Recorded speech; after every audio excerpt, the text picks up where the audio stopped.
As many of you are aware, the Wizarding World houses a vast array of mythical creatures across the globe.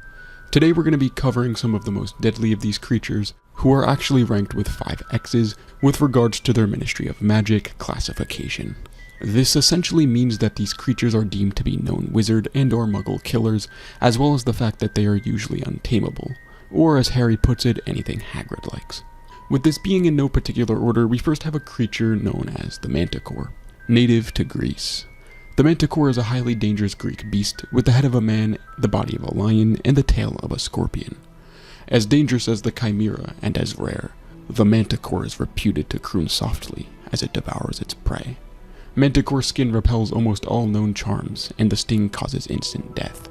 Now, if you don't know what crooning means, it's basically when someone or something hums or sings softly in a low voice, which makes this creature consuming its target all the more terrifying and aberrant. There are 2 different breeds or variants of this creature, with one being of the description I just mentioned, a lion-esque creature with the head of a man and tail of a scorpion. Its body being resistant to most spells and projectiles, as well as the fact that it can speak and is sentient. Despite being very durable against magic, it was possible to of course crush these creatures with a large object, to immobilize them, or even to distract them by mesmerizing them with any source of bright light. The Lumo spell being able to achieve this just fine. The other breed of Manticore is an insectoid variation that is less intelligent than its counterpart, and unlike the form of the other variant, this type of Manticore was essentially an enormous red scorpion covered in quills, capable of growing to the size of a dragon. Being more sensitive to light, this variant possesses 2 pairs of pincers, a single pair of long antennae with the ends of both splitting into 3 parts that reveal tendrils in order to sense and grab prey, and 3 stingers, with the largest being the center stinger, which could discharge fire much like a blast-ended scroot or fire crab. Even though the former variant was intelligent, as I mentioned before, the Ministry would not bestow these creatures with the title of being, due to their violent nature. For reference, there are 3 categories of magical life, including being, beast, and spirit, all relatively self-explanatory. As recited by Hermione in The Prisoner of Azkaban, a Manticore would attack someone in 1296 and would escape due to the fear everyone had of approaching the deadly beast. What's more, in 1932, Newt Scamander and his brother Theseus would come across an insectoid variant of the Manticore, particularly a mother and her children, while Newt rescued Theseus from a German wizarding prison known as Erkstag. A man who would be gifted with the Order of Merlin First Class would be Norvell Twonk, and in 1957 he would perish after rescuing a Muggle child from a Manticore. Additionally, he would have his own portrait in Hogwarts that guarded a secret passage. The password would of course be Manticore. In the final task of the All-Wizard Cup in the Hogwarts school year of 1988 to 1989, a group of 5th years would encounter a Manticore in the Forbidden Forest that would eventually be subdued. In the school year right before Harry's arrival at Hogwarts in 1991, Bill Weasley would teach 7th year students how to defend themselves against a Manticore. This would be an extracurricular class concerning defense against the dark arts. Some final and additional facts regarding this creature include the fact that Hagrid would breed a fire crab with a Manticore to create the blast-ended scroots that we meet in the Goblet of Fire. And at some point in Hogwarts history, a Manticore would accidentally be released onto the Quidditch pitch. A similar creature to the Manticore also exists called the Chimera, which I mentioned earlier.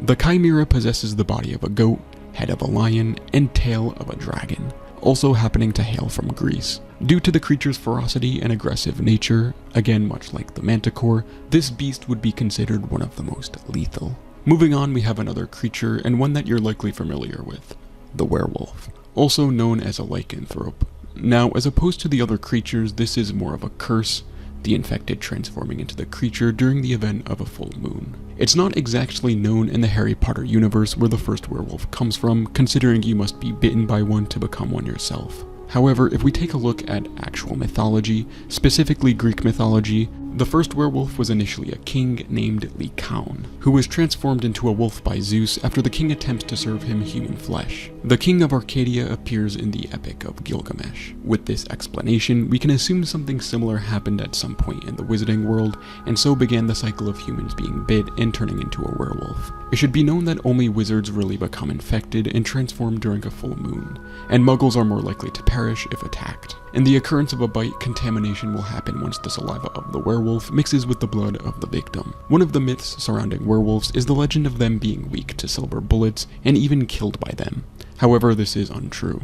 though if recently bitten, the bite can be sealed with dittany and powdered silver. But victims sometimes begged to be allowed to die, as opposed to becoming a werewolf, a life undesirable to all with the exception of perhaps Fenrir Greyback. Apart from having to undergo the painful transformation every month, werewolves are often shunned from society due to fear and disgust, and no one with the condition desires to admit to being one themselves because of this. This fact makes it difficult for those with lycanthropy to keep jobs and really anything. A sad life indeed. With this said, a potion was developed more than halfway through the 1900s known as Wolfsbane, and this potion helps alleviate the effects of the transformation. Most lycanthropes cannot afford this potion however, nor the ingredients, so many werewolves must deal with transforming and completely losing their moral sense. If someone was hypothetically scratched by a werewolf still in human form, much like in Bill Weasley's case after being attacked by Greyback in his human form, who was just violent regardless, they would have permanent scars and typically retain wolfish qualities, such as enjoying their meat raw. But they would not become a full werewolf, nor would they transform during a full moon. With regards to werewolves having children with those who are not lycanthropes themselves, there have been no reported cases of the condition being passed on despite this fear that many werewolves have. We see this in the case of Remus Lupin, who has a child with Nymphadora Tonks named Teddy, and he does not possess any of the qualities of a werewolf. A fact about werewolves you may not know, and one that is pretty interesting, is if two of them mate during a full moon after they transform, they will produce wolf cubs that will remain wolves, with the exception of them being far more intelligent than the average wolf, or animal in general. They are also typically non-aggressive. This occurrence has only ever happened twice, and in one of these cases, the litter was set free into the Forbidden Forest on the Hogwarts grounds. This was allowed by Albus Dumbledore. If you were curious, this is where the myth among the students about werewolves residing in the Forbidden Forest stems from. A more mysterious creature, and one that attacks its human targets at night by suffocating and slowly digesting them, would be the Lethafold. This creature is also known as a living shroud and resembles a black gliding cloak, hungering for human flesh, rare and found only in tropical climates. These creatures are notoriously violent and thought to be potentially related to the race of Dementors, being about half an inch thick and marginally more so if they had recently consumed a target. The only known defense against these dark entities would be the Patronus charm, which is a major reason as to why they are believed to be related to the Dementors. The only known survivor from an attack by one of these creatures would be a wizard named Flavius Belby, and in 1782 he would use the Patronus charm against a creeping Lethafold due to him not being fully asleep. Interestingly enough, the parents of the famous witch singer Celestina Warbeck met when her father rescued her mother from a Lethafold that was blending in as a stage curtain at one of her mother's performances. Roaming the lands of East Africa, creatures known as Nundu resemble enormous leopards and are considered to many the most deadly creature in the world. Despite its size, this creature is known to be completely silent while traveling, and if it truly wanted to, it could take out entire villages with ease due to its lethal and toxic breath, which was full of disease and more potent than a plague. It would take close to 100 wizards working in unison to defeat just one of these beasts, compared to the smaller amount required to put down a dragon, and that's saying something as dragons are no small threat. In fact, speaking of dragons, they are also considered one of the deadliest creatures in the wizarding world, many able to breathe fire. Dragons are of course winged reptilian beasts capable of reaching immense sizes, mostly found in Europe and Asia. Their heartstrings could be used as a wand core, and it is actually considered one of the best cores a wand can have, alongside unicorn hair and phoenix feathers. In addition, their blood can be used in many scenarios, as discovered by Albus Dumbledore, such as cleaning ovens, being made into ink, being made into perfume, removing spots, and it was also an ingredient in the aforementioned Wolfsbane potion. Interestingly, a disease called dragonpox exists and is occasionally found in those who work closely with dragons. This specific disease can be potentially fatal if untreated and is highly contagious, akin to the Muggle disease chickenpox, though with a few differences such as the fact that sparks shoot from the infected being's nose when sneezing. The different breeds of dragon include common Welsh green, Chinese fireball, Hungarian horntail, Antipodean opal eye, Hebridean black, Peruvian vipertooth, Romanian longhorn, Ukrainian ironbelly, Swedish short snout, and Norwegian ridgeback. Dragons would be used in many instances throughout history, such as in the 1994 to 1995 Triwizard Tournament in the first task, as well as in Gringotts Wizarding Bank in order to protect and guard high-security vaults. The Great Fire of London in 1666 is said to have started due to a young common Welsh green breathing flames while kept in a basement of a nearby house. In 1709, dragon breeding would be banned, and in 1890, during the events of Hogwarts Legacy, a dragon would attack a flying carriage holding a new soon-to-be Hogwarts student, Professor Eleazar Fig, and George Osric, leading to Osric's death. There are a few other recorded minor events, though not as significant. However, in 1992, while at Hogwarts, Harry Potter, along with Ron Weasley and Hermione Granger, would meet a baby Norwegian Ridgeback after the egg Hagrid one hatches. Its name would be Norbert, though it would later become Norberta after Hagrid learns from Charlie Weasley in Romania that the dragon is female. Another of the more obscure beasts on this list would be the quintuped. The quintuped is a highly dangerous carnivorous beast with a particular taste for humans. Its low-slung body is covered with thick reddish-brown hair, as are its 5 legs, each of which ends in a clubfoot. The quintuped is found only upon the Isle of Dreer off the northernmost tip of Scotland. Dreer has been made unplottable for this reason. This creature is also known as the Hairy Macboon, and it possesses a particular degree of resistance against spells and magic, being deemed highly dangerous due to its extreme hostility towards humans. Their history is probably the most intriguing in comparison to almost any other creature, as according to legend, their homeland, being the Isle of Dreer, was once home to 2 Scottish wizard clans, that being the Macboon clan and the McClivert clan. One night, the heads of both clans engaged in a drunken duel, resulting in the death of the head of the McClivert clan.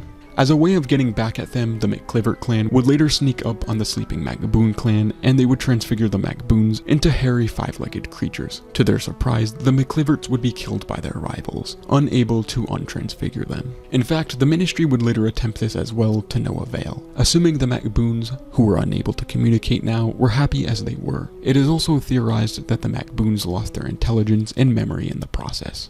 Yeah, quite an interesting story. Perhaps one of the more terrifying creatures, and one nearly as deadly as the ones previously mentioned, is the Acromantula, giant spiders capable of human speech and native to the rainforest of Southeast Asia. First spotted in 1794, Acromantulas possessed 8 legs and 8 black eyes, and if they were blind, 8 white eyes. These creatures hungered for human flesh and could grow to 15 feet in leg span, the females typically growing larger. They sport many sharp fangs containing notably toxic venom and feared basilisks more than anything. Some known acromantulas include the Absconder, which lived in a cave within the Forbidden Forest after it mysteriously arrives in Britain, and Aragog, the spider Harry and Ron meet during the events of the Chamber of Secrets that once belonged to Hagrid as a pet while he was in school at Hogwarts. Finally, we have perhaps the most notorious creature on this list, a large serpentine beast known as the basilisk, the king of serpents. The first to breed these formidable and colossal snakes would be Herpo the Fowl, and he did so by hatching a chicken egg under a toad. These creatures could easily live hundreds of years and grew up to 50 feet in length on average, with the crowing of a rooster being its only weakness, a weakness fatal to the beast. For obvious reasons, the breeding of this creature was banned during medieval times, something that has not changed in the slightest since it was outlawed. Possessing venomous fangs and a deadly gaze, one that it would instantly kill upon first glance, or petrify if only in a reflection, these creatures could only be commanded by a Parselmouth, and even then only specific ones depending on the basilisk. For instance, in the Chamber of Secrets, Salazar Slytherin's basilisk could only be controlled by Tom Riddle, hence why it would not obey Harry, who could also speak Parseltongue, despite Harry and the basilisk being able to understand one another. As all snakes do, the basilisk sheds its skin periodically, with the skin being similar in composition to a dragon's hide, able to resist most magic. Interestingly, 2 things that you may not have been aware of is the fact that the horn of a basilisk could be used as a wand core, and that the tongue could be utilized in the making of sweets and candy. A rather unpleasant thought. One of the only known creatures that's immune to the lethal gaze of a basilisk is the phoenix, whose tears could actually heal a wound caused by said beast, as we see with Harry when he is saved by Fawkes. Another little known fact about this creature is the possibility of it being capable of Corenaptixis, the ability to alter its size to fit in any particular space. We know the basilisk of Slytherin somehow manages to travel through the plumbing of Hogwarts in order to get to where it needs to be, and it's not exactly small. One final fact worth noting is the venom of a basilisk seems to be one of the only things capable of harming a Horcrux, along with the Fiendfire Curse and the Killing Curse. Luckily, many if not all of these creatures are quite rare, and so it's not always expected to encounter a beast in this category. But the prospect of meeting one is mortifying for just about everyone, hence why they are given 5 out of 5 X's by the Ministry of Magic and classified as the most dangerous in the magical world. Anyhow, I hope you all enjoyed the video, and if there's any suggestions that you have for other videos, please leave them in the comments below. Have a great day. See ya.